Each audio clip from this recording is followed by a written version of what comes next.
I'm going to give you what you already predict is the biggest opposition to it.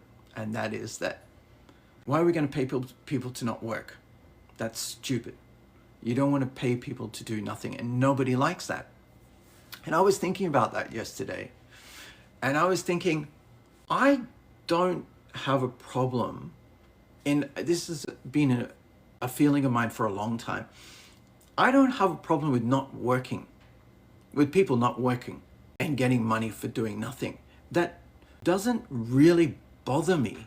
And I was trying to think, why doesn't it bother me? And I looked it up, and this in psychology, it's called conditional cooperation.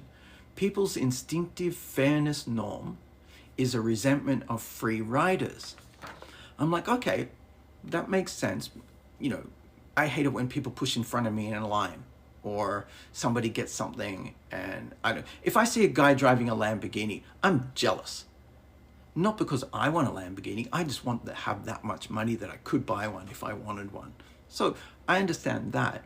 But as far as people not working, I've always understood that as a cost.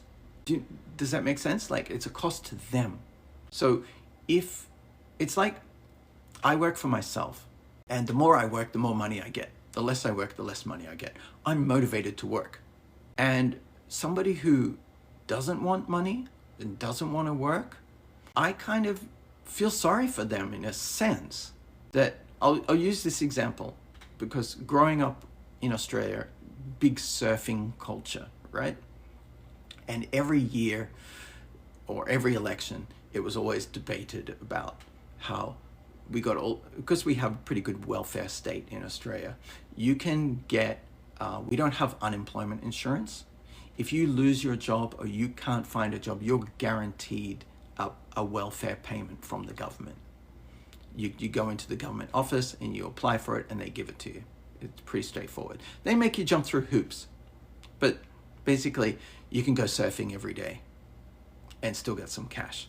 And people would always criticize that. These guys are going surfing all day and I have to go to work every day. I'm like, you're lucky. That's great that you get to go to work every day. You're not only fully integrated into society, you're becoming something. You're growing into the person you will become, and you're putting money away, and you're living a better lifestyle than those guys who get a couple of $100 from the government every month.